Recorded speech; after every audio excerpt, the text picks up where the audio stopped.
Good morning, fellow Cameroonians as a whole, Anglophones and Francophones. This is Capo Daniel, chairman of PRAP, People's Right Advocative Platform.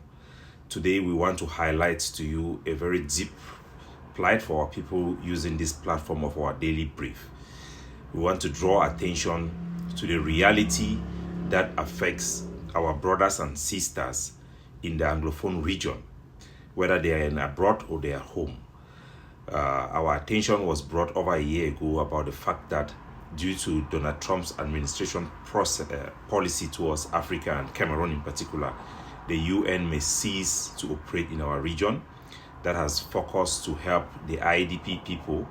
The IDP, that means people who are internally displaced, and our refugees who are in Nigeria. They have practically been abandoned. As of February 2025, there are over 500,000 people that are internally displaced within Cameroon that are coming from our Anglophone region, from Boya, Bamenda, and all the environment. These people are people who are in Douala, Yaoundé. Most of them live with their family members, but they rely on support from international NGO. According to OCHA, the United Nations organization that is there, over 330,000 people are classified as internally displaced people who need help to survive within Cameroon, who have run away from violence in our region. The United Nations estimate that over 760,000 people directly fled from Cameroon into Nigeria, and they are still there. Their plight must be spoken, and we must continue to advocate for them to be able to return through our programs, assisted return programs back home, and a complete end of violence in a sustainable manner. April 2025, the latest figure shows that 170,000 Cameroonians are registered refugees in Nigeria. They are still under UN custody or care or protection in Nigeria. Their status are still active. So these are Cameroonians, Anglophones, that their plight should never be forgotten. Since we heard that the United Nations office might be closed in Northwest and Southwest part of Cameroon, our Anglophone region, we have been appealing to specific people within the international community to keep that door open. And we are happy that still today, the doors are still open, even though they have scaled back their activity, but their doors are still open. No political party in Cameroon that are eyeing for presidential election have visited the IDPs or our refugees in Nigeria.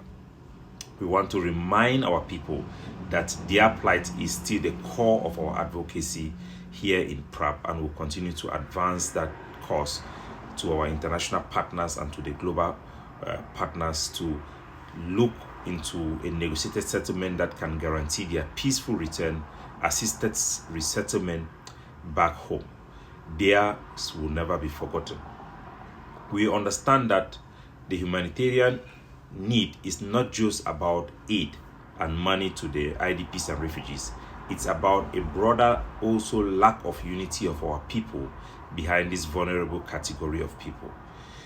As we approach the election cycle in Cameroon, let us not forget the fragmentation of the opposition party, the refusal of the two main opposition party, the SDF and Maurice Kamto party, to throw their weight behind any single presidential candidate.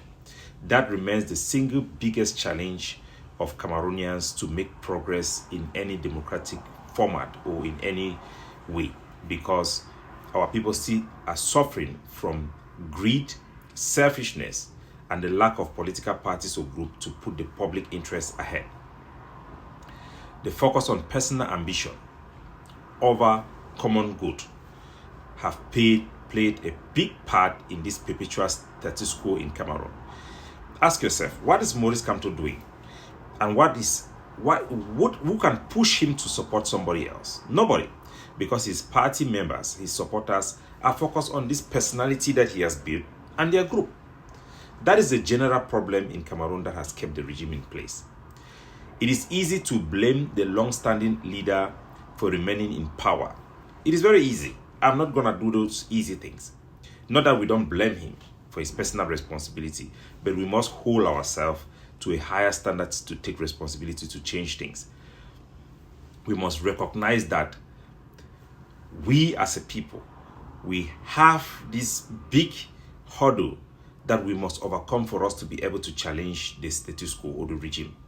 Real change will come when the people themselves can insist and put pressure on their leaders to set aside their egos, their political platforms, whatever they have treasured, to work together.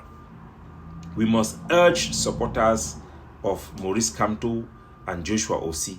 Joshua Osei is going to have an interview today. I'm going to be watching it, and we continue to approach members of the SDF that we know and members of the MRC that have approached us to demand a coalition. It is the right thing to do. And activists, all of them are mute because they are unable to demand unity. Only then can true challenge to the status quo happen. They are going to give Paul Biya a victory. Not Paul Biya is going to steal victory. Why? Because they are unable to come together. Their supporters and their activists, rather than supporting or pushing their leaders to bring a unified candidate, they will instead shrink back to their own realities. That is what we deal with. So let us keep the humanitarian spotlight on those who need it the most, our IDPs and refugees, who have even mandated us to speak on their behalf and push their plight for an assisted return back home through a peaceful and negotiated settlement. Let us also use this moment, if you listen to me, to reflect on the kind of political pressure and unity that we need and alliances that we need to build in able to be able to make tangible progress for the people that need it the most. How can we solve the refugees problem? They are not going to go back to Bamenda, Boya, Kumba, and Wum or Kambe with the level of insecurity that we see. The level of insecurity can only end if we have a negotiated settlement. The Cameroon central government cannot dictate the solution to this problem.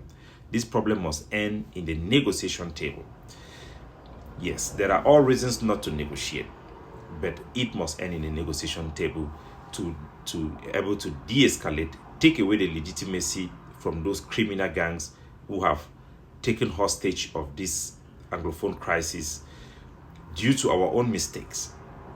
But we are pushing for this platform within the framework of one country, two people, to be able to assert our identity, protect our identity, which is something our people care about the most, and give our people a chance to resolve the grievances that affects their day-to-day life.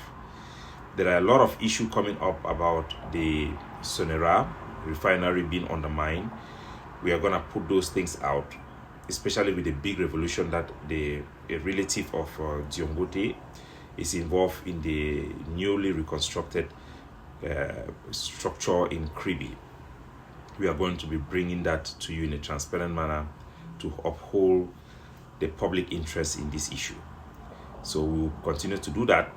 We are pushing for something big in a very tough atmosphere, because the challenges is how do you get things moving during a presidential election where everybody is focused on one issue, elections in Cameroon. So God bless you, and keep on liking our video to set the algorithm for YouTube not to restrict us and to even recommend us to other people, so that we continue to keep the fire burning for our people and the public interest. God bless you all.